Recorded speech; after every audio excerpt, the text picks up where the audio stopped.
भाव भ्रमर की कथा श्रृंखला में आपका स्वागत है। प्रस्तुत है कृष्णचंद्र जी की लिखी कहानी पूरे चाँद की रात। अप्रैल का महीना था। बादाम की डालियां फूलों से लद गई थीं और हवा में बर्फीली खुनकी के बावजूद बाहर की लताफत आ गई थी।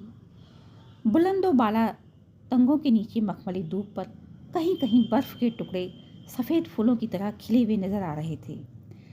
अभी संभल की झील पर कंवल के चिराग रोशन न हुए थे। पुल के किनारे किनारे बादाम के पेड़ों की शाखों पर शगुफे चमकने लगे। पुल के जंगले का सहारा लेकर मैं एक अरसे से उसका इंतजार कर रहा था। सहपहर खत्म हो गई, शाम आ गई। शाम का किरमजी रंग आसमान के इस किनारे से उस किनारे तक फैलता गया और किरमजी से सुरमई और सुरमई से सियाह होता गया। फिर चाँद निकल आया और वो आ गई, तेज तेज कदमों से चलती हुई। वो बिल्कुल मेरे करीब आके रुक गई। उसने आहिस्ता से कहा, हाय। मैंने उससे कहा, सहपहर से तुम्हारा इंतज़ार कर रहा हूँ। उसने हंसकर कहा, अब रात हो गई है, बड़ी अच्छी रात है। उसने अपना नन्हा सा छोटा सा हाथ मेरे दूसरे शाने पर रख दिया और जैसे बादाम के फूलों से भरी शाख झुककर मेरे कंधे पर सो गई।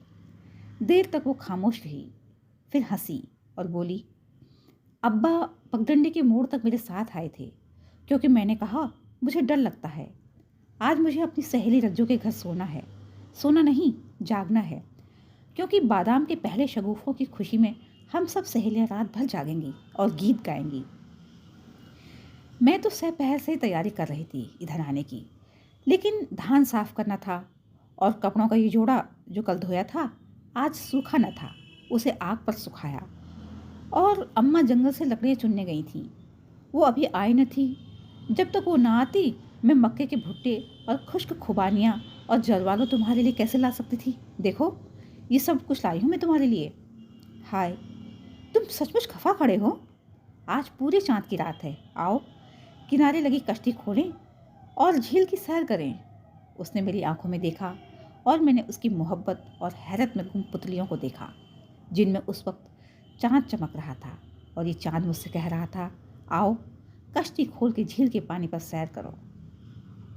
आज उसने तुम्हारे लिए अपनी सहेलियों, अपने अब्बा, अपनी नन्ही बहन और अपने बड़े भाई सबको फरेब में रखा है, क्योंकि आज पूरी चाँद की रात है। मेरा गुस्सा धुल गया। मैंने उसका हाथ अपने हाथों में ले लिया और उससे कहा, आओ चलें झील पर। अब झील के किनारे किनारे चल रहे थे हम दोनों। कश्ती खुबानी के एक पेड़ से बंधी थी जो बिल्कुल झील के किनारे उगा था। मैंने दोनों हाथ उसकी कमर में डाल दिए और उसे अपने सीने से लगा लिया। मैंने आहिस्ता से कश्ती खोली और चप्पू अपने हाथ में ले लिया। कश्ती को खेकर झील के मरकज में ले गया।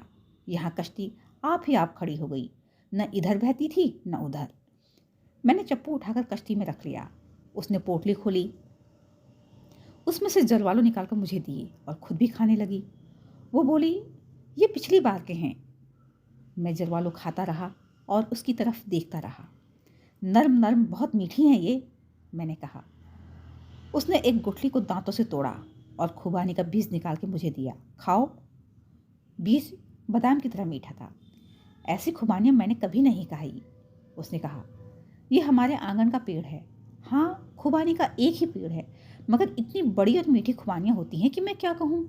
जब खुबानियाँ पक जाती हैं तो सारी सहेलियाँ इकट्ठा हो जाती हैं और खुबानियाँ खिलाने को कहती हैं। खुबानियाँ खाकर उसने मकई का भुट्टा निकाला। ऐसी सौंधी सौंधी खुशबू थी, सुनहरा सिका हुआ भुट्टा और जायके में बेहद शीली। वो बोली, ये मिसनी मकई के भुट्टे हैं, बेहद मीठे, मैंने भुट्टा खाते हुए कहा। वो बोली, पिछली फसल के रखे थे घड़ों में छिपा के, अम्मा की आंख से ओझल। मैंने भुट्टा एक जगह से खाया। दानों की चंद कतारें रहने दें, उसने कहा। फिर उसने उसी जगह से खाया और दानों की चंद कतारें मेरे लिए रहने दी, जिन्हें मैं खाने लगा। और इस तरह हम दोनों एक ही भुट्टे से खाते गए। और मैंने सोचा, ये मकई के भुट्टे कितने मीठे हैं।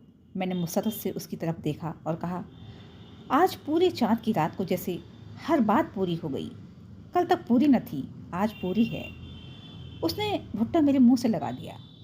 उसके ओठों का गर्म गर्म लम्स अभी तक इस भुट्टे पर था। मैंने कहा, तुम्हें चूम लूँ? वो बोली, हश, कश्ती डूब जाएगी। तो फिर क्या करें, मैंने पूछा। वो बोली, डूब जाने दो। वो पूरे चाँद की रात मुझे अब तक नहीं भूलती। मेरी उम्र 70 बरस के करीब है इस समय, लेकिन वो पूरी चाँद की रात मेरे जहन में इस तरह चमक रही है जैसे अभी वो कल ही आई थी। ऐसी पाकीज़ा मोहब्बत मैंने आज तक नहीं की, उसने भी नहीं की होगी। वो जादू जादू नहीं, वो कुछ और था जिसने पूरी चाँद की रात को हम दोनों को एक दूसरे से यूं मिला दिया था कि वो फिर घर नहीं गई। उसी रात मेरे साथ भाग आई और हम 5-6 दिन मोहब्बत में खोए हुए बच्चों की तरह इधर उधर जंगलों के किनारे, नालों पर अखरोटों के साथ घूमते रहे, दुनिया से बेखबर। फिर मैंने इसी झील के किनारे एक छोटा सा घर खरीद लिया था और उसमें हम दोनों रहने लगे। कोई 1 महीने के बाद मैं श्रीनगर गया और उससे ये कह गया कि तीसरे दिन लौट आऊँगा। तीसरे दिन मैं लौट भी आया तो क्या देखता हूँ कि वो एक नौजवान से घुल मिलकर बातें कर रही है। वो दोनों एक ही रकाबी में खाना खा रहे थे, एक दूसरे के मुंह में लकमे डालते जाते थे और हंसते जाते थे। मैंने उन्हें देख लिया, लेकिन उन्होंने मुझे नहीं देखा। वो अपनी मुस्तरद में इस कदर महब थे कि उन्होंने मुझे देखा ही नहीं। मैंने सोचा कि ये पिछली बहार या उससे भी पिछली बहार का महबूब है जब मैं न था, और फिर शायद आगे भी कितनी ही बहारें आएंगी ऐसी, कितनी ही पूरे चाँद की रात में जब मोहब्बत एक काहिशा औरत की तरह बेकाबू हो जाएगी। अब तेरा यहाँ क्या काम, इसलिए मैंने सोचा और उनसे बगैर मिले वापस चला गया और फिर अपनी पहली बहार से कभी नहीं मिला। और अब मैं 48 बरस के बाद लौटा हूँ। मेरे साथ मेरे बेटे हैं, मेरी बीवी मर चुकी है, लेकिन मेरे बेटों की बीवियाँ और उनके बच्चे मेरे साथ हैं और हम लोग सैर करते करते संभल झील के किनारे आ निकले हैं। अप्रैल का महीना है और दोपहर से शाम हो गई है और मैं देर तक पुल के किनारे खड़ा बादाम के पेड़ों की कतारें देखता जाता हूँ। एक हसीन दोशीजा लड़की हाथों में एक छोटी सी पोटली दबाए पुल पर से भागती हुई गुजर जाती है और मेरा दिल धक से रह जाता है। दूर पार तंगों से परे बस्ती में कोई बीवी अपने खाविंद को आवाज़ दे रही है। वो उसे खाने पर बुला रही है। कहीं से एक दरवाज़ा बंद होने की सदा आती है और एक रोता हुआ बच्चा बाहर एकाएक चुप हो जाता है। मैं पुल को पार कर आगे बढ़ता हूँ। मेरे बेटे और उनकी बीवियाँ और बच्चे भी मेरे पीछे आ रहे हैं। झील का किनारा है ये, और ये खुबानी का सुंदर सा दरख्त, लेकिन कितना बड़ा हो गया है। सामने वो घर है, मेरी पहली बहार का घर, मेरी पूरी चाँद की रात की मोहब्बत का घर। घर में रोशनी है, बच्चों की सदाएं हैं, कोई भारी आवाज़ में गाने लगता है, कोई बुढ़िया उसे चीख कर चुप करा देती है। मैं सोचता हूँ आधी सदी हो गई है, मैंने इस घर को नहीं देखा। देख लेने में हर्ज ही क्या है, आखिर मैंने उसे खरीदा था। मैं घर के अंदर चला जाता हूँ। बड़े अच्छे प्यारे बच्चे हैं। एक जवान औरत अपने खाविंद के लिए रकाबी में खाना पका रही है। मुझे देखकर ठिठक जाती है। 2 बच्चे लड़ रहे थे, मुझे देखकर हैरत से चुप हो जाते हैं। बुढ़िया जो अभी गुस्से में डांट रही थी, थम के पास आके खड़ी हो जाती है। कहती है, कौन हो तुम? मैंने कहा, ये घर मेरा है। कोई 48 साल हुए मैंने इसे खरीदा था।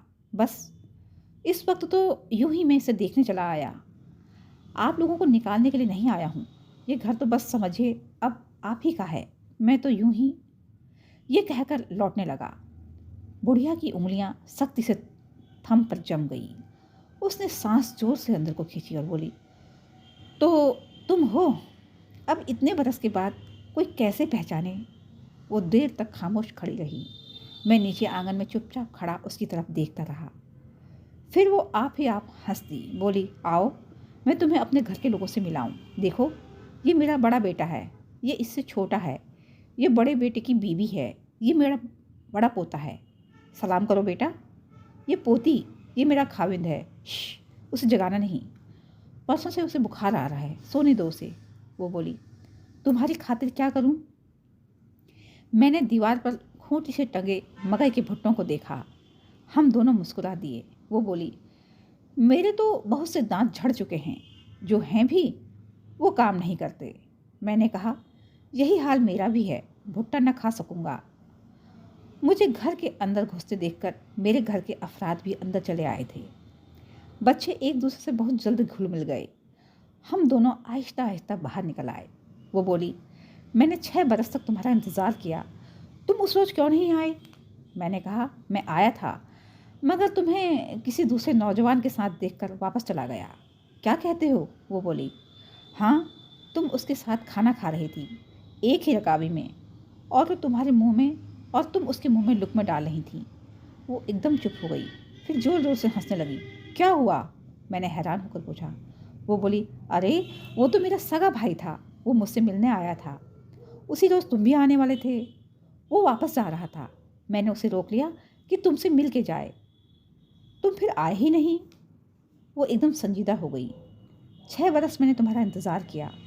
तुम्हारे जाने के बाद मुझे खुदा ने बेटा दिया, तुम्हारा बेटा, मगर 1 साल बाद वो मर गया।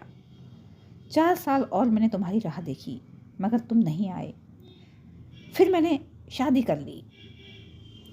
तभी 2 बच्चे बाहर निकल आए। खेलते खेलते एक बच्चा दूसरी बच्ची को मकई का भुट्टा खिला रहा था। उसने कहा, वो मेरा पोता है। मैंने कहा, वो मेरी पोती है। जिंदगी के 2 खूबसूरत मुरक्के। हम देर तक उन्हें देखते रहे। वो मेरे करीब आ गई, बोली, आज तुम आए हुए हो तो मुझे अच्छा लग रहा है।